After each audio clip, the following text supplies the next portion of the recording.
Good evening, everyone, and welcome to this beautiful session. I have with me this evening Dr. Roma Kumar. Dr. Kumar is a senior consultant and psychologist, Institute of Child Health, Vice Chairperson, Psychology, Institute of Psychiatry and Behavioral Sciences, Sir Gangaram Hospital, Senior Consultant, Max Hospital, Gurgaon, founder of Saksham Child and Adolescent Guidance Clinic, Chief Child Psychologist at Mons Belief, partner and co-founder at Emotionally, which is an online therapy, counseling, and coaching platform created and designed by an experienced team of psychologists, coaches, business, and technology professionals. And she has been in the field of mental health and wellness for over 3 decades. I welcome you on behalf of the GD Goenka fraternity, Dr. Roma Kumar. Thank you so much for taking the time to be with us. As you all know, the topic today is the challenges that we are facing during the time of COVID-19. So Dr. Roma Kumar, are we ready? I'm going to give a barrage of questions and I'm sure you have answers to all our questions. In the past too, we have seen many of your sessions, and they have been very, very fruitful sessions. Thank you so much, ma'am, for getting me here on this platform and sharing our views, and we are going to interact with each other. Thank you so much. Ma'am, my first question to you is, in a time when life has suddenly been derailed, if I may say, and everything seems a little out of sync, and everyone is grappling with a whole set of problems. There could be financial problems, there could be psychological problems, emotional problems, all kinds of problems. Could you possibly enumerate some of the challenges that parents of younger children are facing due to COVID-19? Considering the young are very energetic, and keeping them confined to their homes and getting them to expend their energy is a mammoth task. So what do you think are some of the challenges that the parents of these younger children are facing? Absolutely. I think the question is very well said. See, these are very unusual times, and nobody prepared us for this pandemic. And it all came to us very, very suddenly. So we had no preparation time, and parents have been grappling with dealing with the fact that they have to be working from home and the children with their online classes, and all of them together confined to their homes for a very long period now.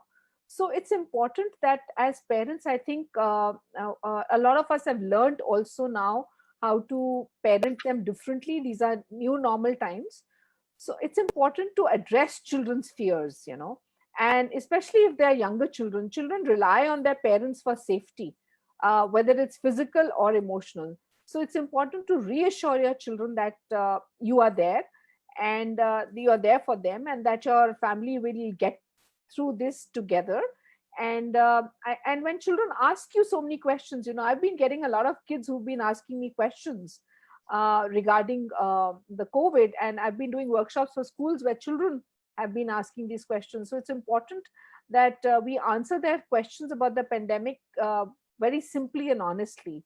So talking with children about any frightening news they hear is not okay. So if they ask you questions, I think it's important to answer those honestly. But at the same time, it's important to get onto the ground rules, which are like hand washing and staying at home, and about hygiene and cleanliness. And I guess as parents, we need to recognize our children's feelings. We've forgotten how to listen to them. Actually, it's important to really listen to our children. And, we have to calmly say many things to them. So guiding questions can help the children and can help them overcome their fears.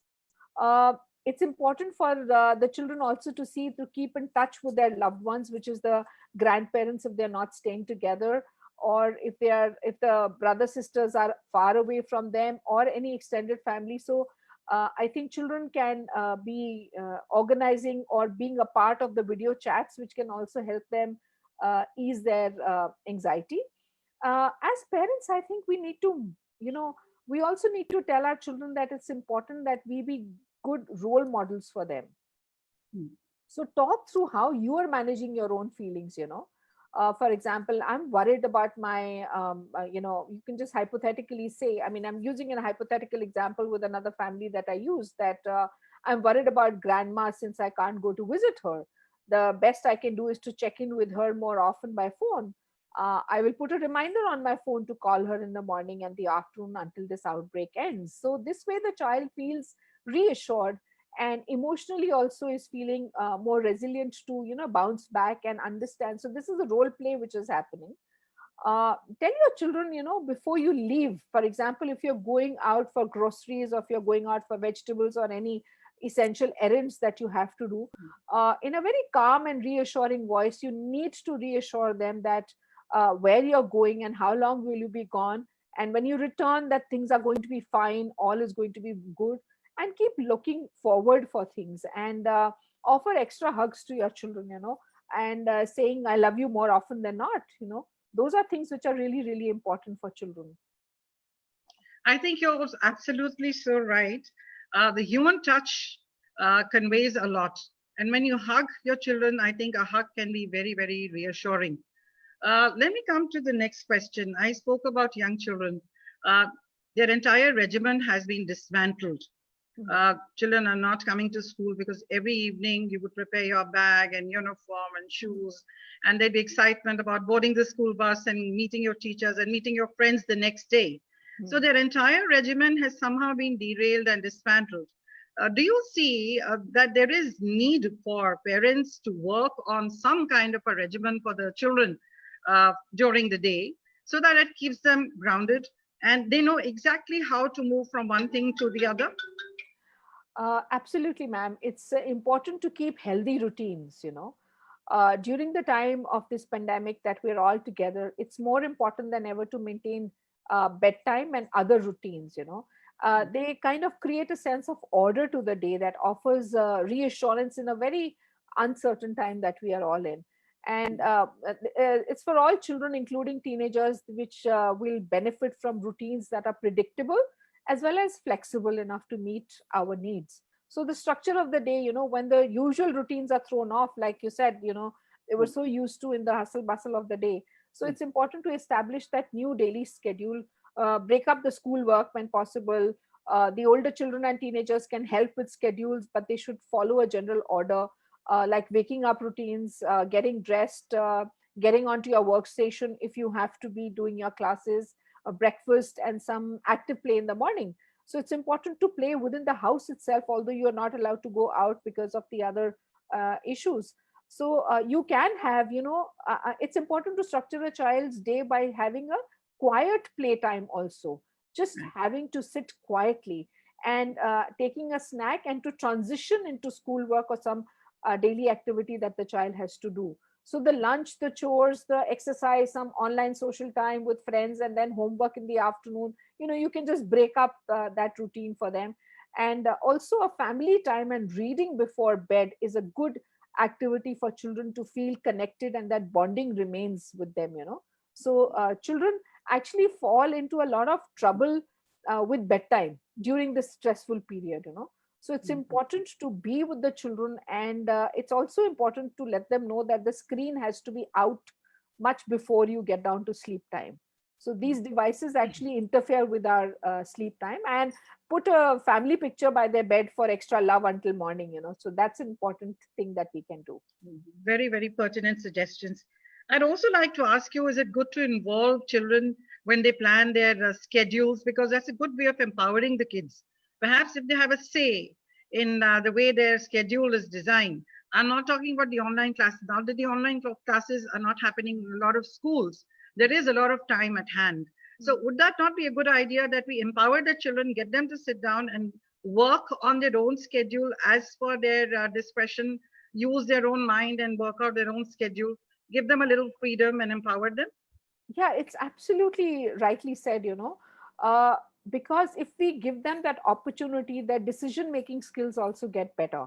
For example, if you have to do a meal, and they are not wanting to eat what meal you are preparing, so give them like, okay, 2 days it's your meal, whatever you want to be getting done, and 2 days it can be dad's, 2 days it can be mine. So it's important to talk about those skills also.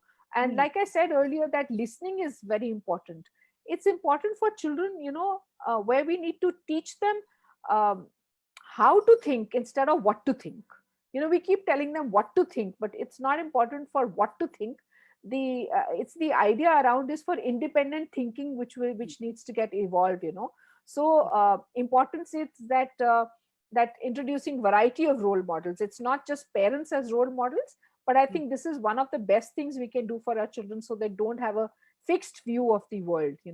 And it's also important to encourage perspective taking while providing plenty of opportunities for sharing viewpoints and opinions. So we all can have different perspectives, and we have to agree to disagree. So those are the things also we can talk about. I'd like to say a little more about what you said about listening. I think listening is a skill everyone should cultivate. Yeah. As adults, when we are caught in the humdrum of our daily lives, I think we often forget to listen to people, and particularly to the children. Yeah. So listening also has a very therapeutic effect. Simply sitting and listening to somebody in a non-judgmental manner, I think takes away half the agony. I don't know to what degree you agree with that, but I think really takes away a lot of pain. Yeah, So a it lot takes of away parents should, a lot of that feeling comes in, and children are allowed to vent it out also. yes, It's important for them to allow them to vent out and allow them to feel at ease, and ease of their mind as well as their body. So somebody is accepting you the way you are. So absolutely. you're happy in your skin, and you're happy with the mind, the thought that is happening, instead of telling them what to think. So it's important for the Yeah, children yeah, to learn the way of how to think. That's important, absolutely. and that's encouraging independent thinking quite a bit. Mhm, And we do not, as a culture, like to listen to children at all. mhm. We're very impatient, very intolerant, and we wouldn't want them to tell us what we have to do. So Absolutely. it's important to just be true and just listen to them. Yeah. Dr. Roma, my next question has to do with young adults. Mhm. Teenagers, young adults, generally they grapple with a host of problems. It could be psychological, emotional problems, problems that have to do with how they look, which is very, very important to them. Mm. Um, do these trends get aggravated in times like this? And do a lot of these young adults visit you, teenagers and young adults visit you with their problems? Yes, it's absolutely true, because during these times, I've had a lot of teenagers actually uh, fixing appointments, and not just for themselves, but telling me that their parents need help. How can I empower the children so that they can get help? And they're seeing a lot of toxicity and volatile moments in the house. So, and we also know that teenage is a time of emotional turmoil. And What is your reaction when children come to you and say, I don't need help. I think my mother or my father needs help. so I just nod my head and I just say, yes, I'd like to hear more about it from you. So I'm not going to say really or what the hell, nothing like that. I said, yeah, I'd like to hear more about it from them. And I'm going to empower you how to deal with that situation. I'll give you the tools to deal with it. That's more important. Yes, yes. So, and very important that we parents think that he's still a child. Yes, there are children, but they're not the child where you can actually order a teenager. It's important to allow a downtime to the child also. It's normal for teens to crave more privacy from their family. But So where do you as draw the line? The problem is, where do you draw the line and say this much and no further? And how do you define boundaries? Yes, so that very important. I'm already going to conduct a webinar on creating boundaries. It's important to do that. So sticking to a schedule is very important. Making dinner as a transition time, that's another area which is important for teenagers. And certain things are negotiable, but many other things are just not negotiable. So you have to communicate honestly and openly with the teenagers. Uh, so talk with your teen. Again, it comes back to the fact that talk to your teenagers, and you have to come out with some essential agreements with children. The screen is, earlier, prior to the lockdown, we were talking how much screen and how to get off the screen, and now it's like the whole world is on the screen. But yet it's important to be away from the screen. So we have to come out with essential agreements with children, and they can come around. It's just We don't need to attack them. The problem is, as parents, we start attacking them. And when you attack someone, the first thing is that you will defend. And you will either defend by either screaming back or shouting back or banging the door. And then we get angry that how dare a child behave like this, you know. So we are Correct. aggravating a situation like this. And listen to your teenager, you know. When you stick to a schedule, uh, actually it's helping, like keep the TV off during school hours, you know. During the school hours means during the classes which are there. Plan mini breaks with your children, you know, even though you're working from home, mini breaks with them. uh, you know, I have a teenager granddaughter, and she would call me up and say, Nani, how have you brought up your daughter? She doesn't listen to me. So it's the other way around, you know. So I don't give in to her and say, okay, what are you talking? So I said, but what really happened?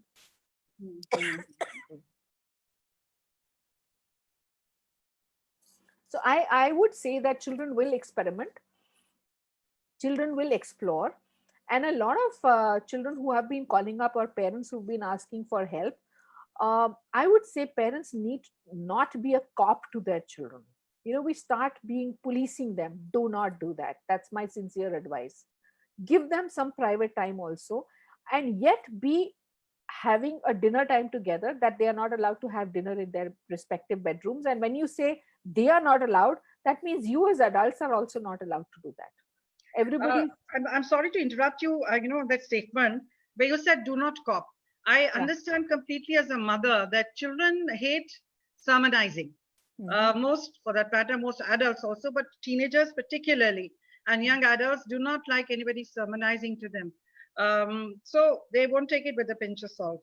So when you say do not cop, to what degree should you keep track of what they're doing? Because to my best knowledge, and as we were discussing before we started the session, when a lot of young adults and teenagers stay at home, it spawns a whole set of problems, another set of problems, as we spoke about. Yeah. We spoke about their experimenting with alcohol Yeah. and a few other things. I'd like you to speak a little bit about what are those problems that uh, will emerge because you're confined to the house, teenagers and young adults. So what I'm saying is, not to be policing the child means that you should not be on their neck all the time, not to nag them all the time, you know. Leave them alone. Everything cannot be dangerous. You know, if he's just sitting around in the balcony doing nothing or just scrolling on his phone, let him be, let her be also. You know, don't tell them you're wasting your time, because half the time we're just instructing them by saying you're wasting your time, you're wasting your time. So you have to be having a hawk's eye and not a cop, you know. So if you have alcohol, easy access to alcohol in the house, I would say please do not have that easy access, because you have a growing teenager in the house. And there have been more than enough evidence that children experiment within the house, and it is not of recent times, but it's happening from many ages together. It used to happen in my time also, where children would experiment with alcohol within the house itself, you know. And when parents are also using substances in the house, and that could be marijuana, that could be nicotine, that could be anything. I don't want to get into the labels, but children get attracted to that. So be careful what you are doing in your house. Your child is watching you. And if you cannot stop yourself, your child is definitely not going to stop. And he or she is going to hide and do things within the house, hide and do things, you know. So have open communication with your children. And if your child has made mistake, it's all right. Accept your child the way he or she is, because you know, the child needs that reinforcement, a validation that I am safe here and I'm not vulnerable here, and that I'll be loved. What they need is that they need to take care, that responsibility is more important. They need to have some responsible behavior and accountability. If they have made some mistake, they're accountable for it, and that means they'll have to face few consequences for it, even if that means that they're getting angry with you. So when the child is getting angry, I think the parent should never raise their voice or nor hands, and not get angry and not dismiss the child. I wish God hadn't given me such a child. Now that is shaming. You're shaming your child. Stop doing that. They will make mistakes. They will experiment. They will get onto pornography sites. It used to happen in my times when I was growing up. It will happen now because there's easy access. They will explore. So it's important to have open communication. If that channel of open communication is there with parents, I think children will make mistakes and yet be okay with it and not get into the wrong path. Uh, and if a parent is not comfortable talking about these things, I think, and that's what I said, there should be other role models also, where the child can talk to somebody and talk about his or her own fears. Should there not be an objective listener? I personally feel that sometimes children are not able to speak about a lot of, they can't articulate a lot of things that they wish to express with a family member. You can't necessarily confide in a family member because you know that at any point of time, they're bound to be judgmental. So I personally feel that it's always good to seek the help of a professional, because when you're talking to a stranger, there is a degree of objectivity. And of course, there's a degree of professionalism, objectivity, and a very non-judgmental attitude. So would you recommend that when in a situation like this, when everyone's going through considerable amount of anxiety and fear, and there is so much uncertainty about the future and how it's going to pan out, should one not seek the help of a qualified professional?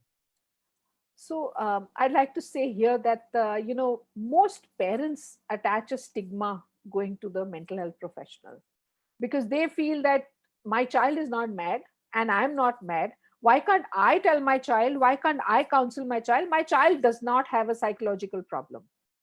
So there's a lot happening because recently I've got kids who've got a lot of psychosomatic stuff happening, pain abdomen, or is having some itchiness somewhere, and the child is looking for medication and not really, the doctors also said you need a mental health professional because you're so anxious, you need to talk about your anxiety. The child is ready to talk to the mental health professional, but the parents are not yet ready. The parents feel, how can it be possible? We've given the world to our child. So I think we need to create more sensitization and awareness. Most parents are in a denial mode because they really are in a denial mode. They imagine that maybe, sending your child to a mental health professional means we have failed in our duties as parents, that we have not brought up our children well. But absolutely, I think it's very important. I think what we don't we don't allow our children to become psychologically stronger, I would say that. And as a culture, we don't talk about sad moments or traumatic events because we feel that we should not burden the child, but that's not burdening the child. We need to create that ability in the child, which is mentally and emotionally. The child should be able to weather some setbacks and responsible disappointments, because if they are not able to deal with disappointments and failures and setbacks in their lives or frustrations in their lives, then they will not understand how to cope with these situations. So let's not mollycoddle our children all the time. And it's important, like if I have a dental problem, won't I go to a dentist? Absolutely. If I have a COVID problem, I will go to the doctor and I will go and get that testing done or my breathing help done. So why wouldn't I go to a mental health professional if I have an issue with my thought process? All of us have issues with our thought process, but all of us are not emotionally strong enough. We need that emotional first aid kit. That is important. That kit is important. The tool is important, and that's what the mental health professional does. So it's creating that resilience and fortitude in our children, which we don't allow as a culture. That we think we are enough. I think we used to stay in joint families. We never needed any psychological help, and how come you need any psychological help? So it's important for parents to first understand, and children are more than willing to come. Dr. Roma, do you think everyone staying together all the time, the entire family, because you feel safer, secure, stay home, stay safe, great. But does it in any way adversely affect family harmony? So yes, we used to somehow I feel familiarity breeds contempt. I know it sounds cliched, but it does. So prior to the lockdown, we used to keep saying, I wish I had more time. I could have spent more time with my children. I wish I had not that kind of work role. I wish I could sit down with my children or go out for a holiday. Now that I have all the world time with me, I'm sitting at home, we're all together, and we're so overwhelmed.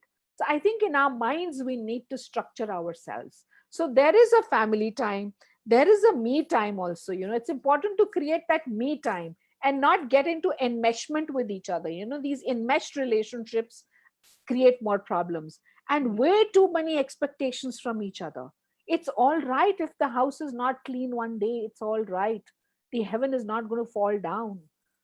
What is important? Let's focus on our priorities in our lives.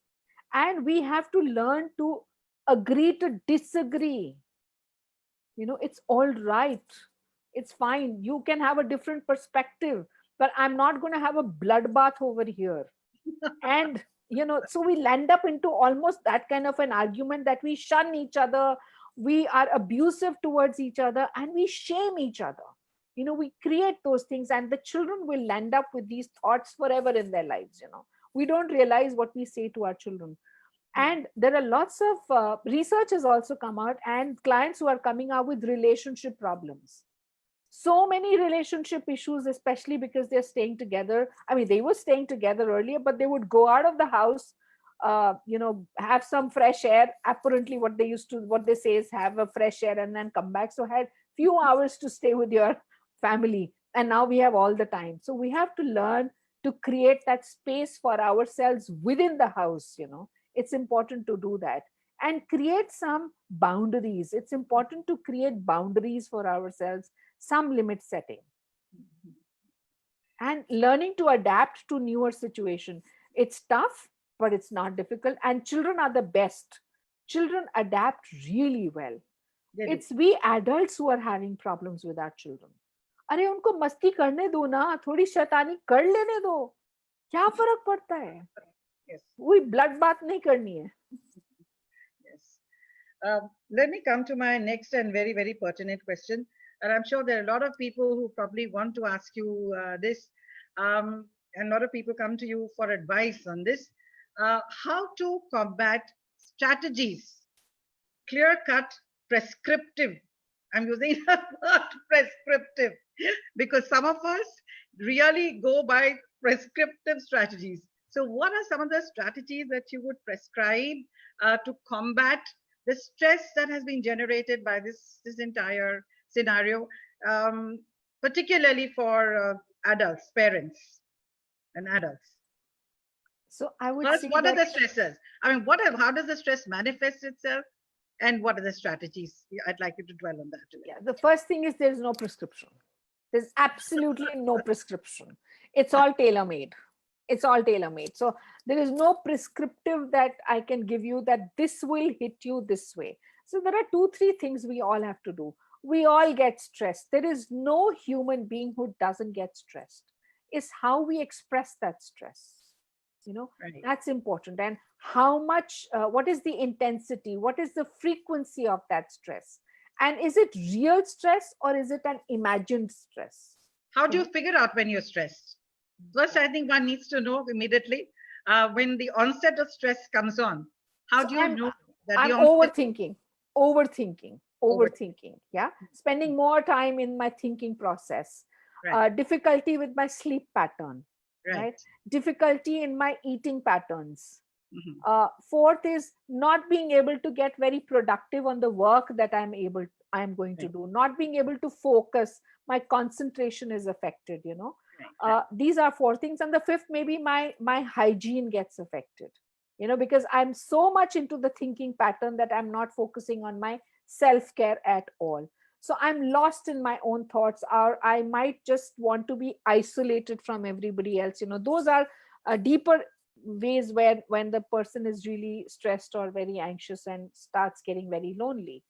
Mm-hmm. But I guess some bit of stress is also good. Why don't we look at COVID as something else? That COVID has taught us so many good things.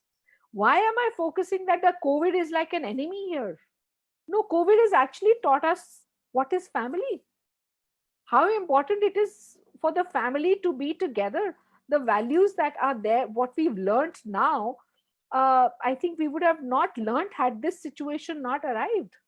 So we need to turn the page. It's One important takes family for granted. Generally, one takes the family for granted. yeah. And why not see that our children are learning that they are blessed, that they need to cherish these moments together with the family, and so the adults also need to cherish this time, and we are blessed, and this is the time where children are learning how to share their resources. If we have resources, and there are many more who are marginalized, or who do not have those resources, let's go and share them. So taking that responsibility is very important. So children are learning all of that. So coming back to this question, that what do we do when we are stressed? First, I need to recognize that something is happening to me. Or if you're not able to recognize, and somebody else who's your caretaker or somebody else in the family is recognizing, then it's important for you to go and address this with a mental health person. Right. So that the mental health person actually starts listening to you. And very often your relationships are affected. So either you are getting very, very angry and edgy. So anger is also another form of the manifestation where stress is taking place. True, true. But So what are some of the strategies, Dr. Roma? If yeah, I'm somebody coming to you're that. not, yeah, Yeah, so I'm coming to that. I think let's focus on getting rid of some of the symptoms also. For right. example, even though we are sitting at home, I think let's get on to doing some yoga, some kind of physical activity within the house. It could be static jogging, it could be just some mindfulness, or mindful, sometimes some meditation together. It could be just taking care of your garden. You could be manicuring your garden, you could be nurturing some plants. If you have a pet, you could probably spend some more time with your pet. Hydrating your body, very important is to hydrate your body. Connect with your family who is not staying with you or who's away, maybe your friends. You can have Zoom conversations, you can have your drink parties over the Zoom calls. Connect with people, get emotionally engaging with the others, so that the feeling of the stress reduces, or the feeling of the anxiety reduces. But apart from all these diversions, I think what is important is to inoculate yourself against anxiety. That means I need to first know where my anxiety is coming in from. What is it that I can do to deal with this? What action I need to do? What is the emotion that is taking place with this thought which is coming in? So it's the T concept, the thought, the emotion, and the anxiety. So these Right. three things need to be taken care of. Wonderful, wonderful. In fact, the other day I was at one of the webinars with a lot of young people, and there a gentleman made a comment which I thought was very, very pertinent. When a lot of young people said that this is a time of adversity, the webinar was on transitioning from the school to the university. And one of the gentlemen said that had you not been through this adversity, you would not have emerged resilient. You probably would have emerged much stronger and with much more gumption and courage now, because you have gone through these very adverse times, so to say. And as you said so beautifully, that this is a good time to for children to learn the value of gratitude, because very often I think as young people and even as adults, we take everything around us for granted. Because as a matter of course, we're getting everything as a matter of course: a comfortable home, a car, the luxury of going to a good school, mingling with excellent peers, a good family that cares for you. So I think teaching children the value of gratitude and getting them to start a gratitude manual, gratitude journal, I think is also very important. Do you have any such practical strategies? Like I said, I myself have started a gratitude journal where every single day I write down one thing that I should be grateful for. So are there any such concrete strategies that we can teach people that, will help them to move forward? Absolutely. So when we tell them about structuring their day, in that structuring of the day, journaling their thoughts is also one of the things that can be put in. And not just talking of dark events in your life, focusing on the positives in your life. Right. Unfortunately, we start focusing on what we do not have than to focus on what we actually have. Right. And just be happy with what we have. And this time has actually taught us that it is so important to be minimalistic. These Absolutely. 3 months in the lockdown, I mean, we have so many things at the house we didn't need to buy. Yeah, So you we can were live with this. Actually, what realized. absolutely. So it's important for children also to see that we can lead a life minimalistically. We do not need all those luxuries, we do not need those. So our children will also not keep focusing on the status symbol which the adults have created for them, that this is my status, with this I am recognized. So I need to be recognized with my own identity minus these luxuries that I have. So it's what values I have. So those are the important things for Building children on to the see. intrinsic values, that your inherent Absolutely. values. There was something else which I was reading today, and very, very interesting. The article said that everyone talks about the IQ, developing the IQ, and then everyone started talking about developing the EQ. And now everyone's talking about AQ, which is the adversity quotient. So this was, I thought, was very interesting. Actually developing the AQ, because at any point of time, suddenly out of the blue, you may be confronted with a situation which may dawn upon you unannounced. So Absolutely. how are you able to, would you like to dwell a little on the AQ? Yeah, so it's the same thing which I was talking about, the emotional fortitude and the emotional resilience. Look at the way the times have come in for the past 3-4 months, where you get earthquakes which are happening again and again, you get cyclones, you have everything happening, it's one after the other. And a lot of children are getting very, very anxious. Is this going to be the way of life?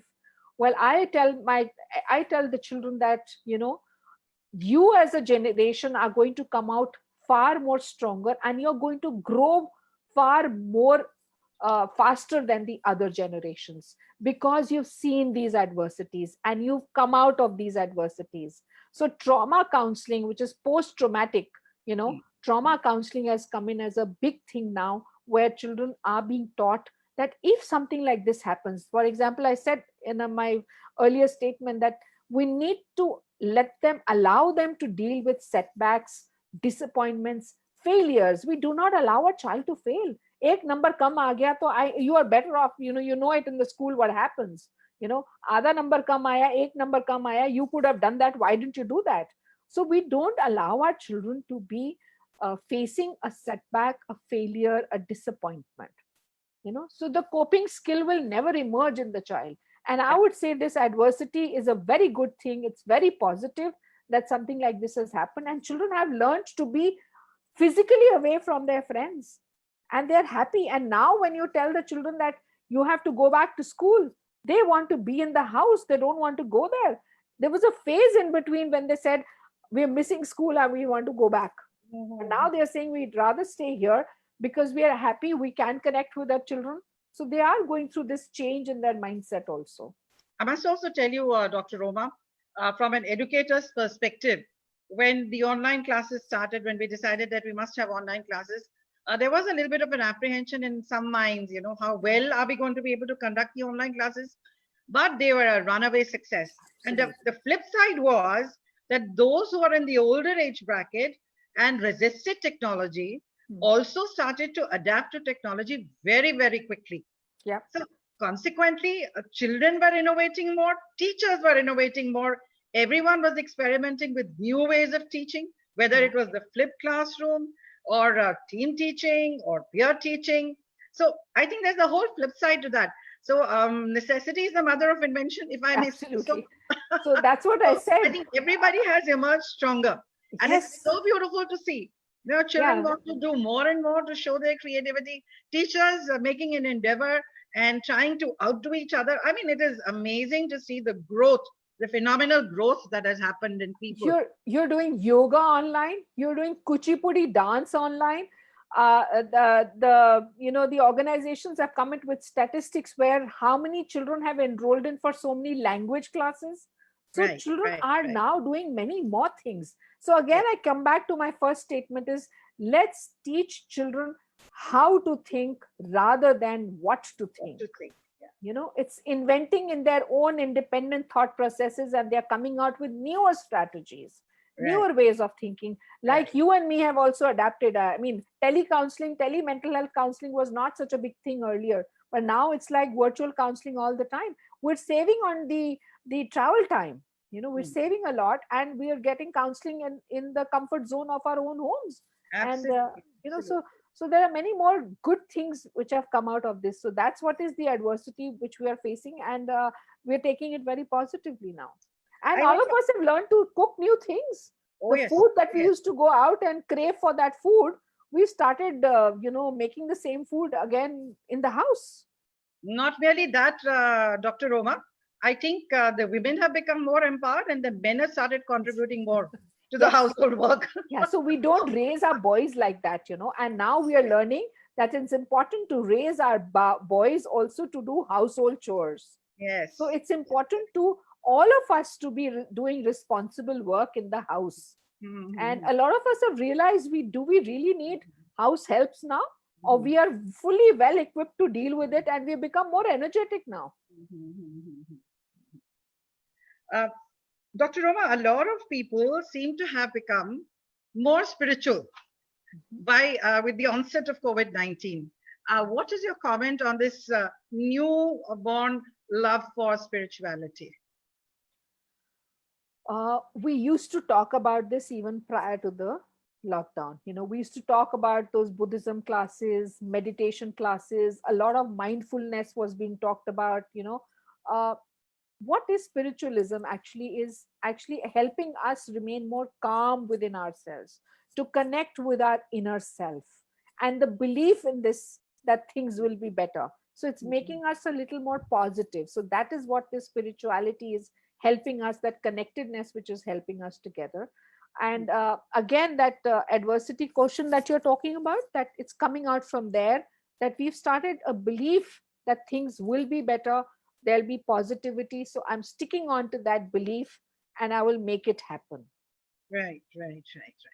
So it does give you a sense of solace. And I see many more people attending spiritual lectures, listening to spiritual leaders and gurus, which is a good thing, which is a very good thing. Because in our rat race, probably we could never create time for all this. Absolutely. We used to talk about it. Yeah. So we are going back to our old value system, which is very, very positive. Dr. Roma, is it good to call this entire thing new normal? I mean, why do we call it new normal? So that we start accepting. Is it normal? Why are we calling it new normal? And everybody's speaking about the new normal, so to say. Yeah, I think it's more to make it more acceptable. That's why we are saying the new normal. So it's normal. The new method or the new ways we are interacting with everybody is normal, so that we accept it far more easily and far more better. But I think we had lost a lot of things in the earlier times, where there was only a rat race. We were running the whole day. We had forgotten the value system. We had forgotten to just slow down. Everybody was getting into competitiveness. I am better than you. How can you be better than me? So we were running, all the negative emotions were on their spike, at that time. So it's important to see that this is what is happiness. We'd forgotten what happiness was. We were going to the external areas to get happiness. Let me go and buy that bag, it'll make me happy. Let me go and buy that, or let me go and eat outside. We wouldn't want to sit in our homes even on a Sunday. Let's go out, let's go to the mall. So this is what the new normal is. Without all of this, we're still happy. We've survived it. We're happier. We're learning new techniques. So that's why the new normal, I would say that it's being normal, but the method is different. So we have to rethink and redesign our lives. Absolutely. Rethink. Altruism has come in such a big way. Absolutely. Compassion which has come in, There are so many C's, the change, the compassion, and the rethinking, reinventing, and also introspection, reflection and introspection of what I had done earlier and what has changed now. So all of this is that new normal, which each one of us are grappling with it now. Each one of us are thinking that, Arey, this could have happened. So there, I think when I talk in my talks, is a lot of C's which are there. So there's the community thinking which has come in. It's important because a lot of us are now making food and giving to a lot of communities. There's a lot of community thinking coming in. Collectivism has come in. Challenges, we are facing so many challenges. There's change, there's collaboration. We're trying to collaborate with each other. We connected in many ways, trying to create a connect, especially within the family. And there's compassion. So we need to recognize there's so much of change that has happened, and we're actually adapted pretty fast. Is it likely to last? No, what I want to know is it likely to last, or is it just a short-lived transitional phase? I would say that this change is going to last for a bit, especially for our children. It's going to last. And I would actually, as a mental health person, say it should last for some time, because our scriptures, even in the earlier times, spoke of the same thing. We had forgotten about it. Gita we used to talk about the namaste. You remember the namaste was always talked, and it's come back there only. So many new things have come back. I mean, this is new, but this generation never heard about it. Yes. As we edge towards the closure of this session, what is the advice that you would like to give all of us in a few words? If you could give some advice so that we can keep our sanity in these trying times as adults, and also mentor and help our children who look up to us. So I would say that none of us should be afraid of the coming times. Times have changed. We need to be very cautious and careful so that we Dr. Roma, every single day when you look at the television and you see the statistics of the victims of COVID-19 going up, how do you keep yourself positive? Stop focusing so much on the news. Stop focusing on the numbers. Focus on just few things, is how to take care of yourself. If you take care of yourself, you will be able to take care of the community. So when you're in the plane, and the plane, we're always taught, first take care of yourself, your oxygen levels, and only then you can take care of somebody else's oxygen levels. In the same way, take care of yourself first. It's important. And don't be too afraid. Don't focus too much on the news, on the numbers. There is so much of negativity on the news which is coming in. Focus on reading some positive stuff. Do things which you had been longing to do. There were many kids who wanted to learn baking, and I can see so many children have learned those, they've been going to those baking classes. And I would say my children over here in this generation are going to come out far more stronger. And they will leave behind all old ways of thinking. Those thinking which was related to greed, to prejudice, to sexism, and they'll come out. The future is going to be, I would say the future is very positive if this generation listens and actually goes through these methods which we've been talking about. And I would say let's all learn to live in harmony, be honest to each other, and let's have some generosity with each other. Let's be patient. Things will come positive. Just be positive, just remain calm. And if you do land up into problems, do not hesitate going to a mental health professionals. There are actually people who will listen to you. Yes. I think this whole thing of pushing the dust under the carpet, we need to stop that. This has been a good session, Dr. Roma. There are so many questions we have asked you, and I think it has cleared the fog from our minds. Thank you so much for taking the time to be here with us. We truly, truly appreciate your presence. On behalf of the GD Goenka fraternity and the Uplearn Academy, I thank you again for having taken the time to be with us and having shared your expertise and your values, your expertise, and your words with us. Thank you so much, and namaste. Thank you so much, ma'am. Thank you so much. Namaste. And it was really pleasure being with all of you. Thank you so much.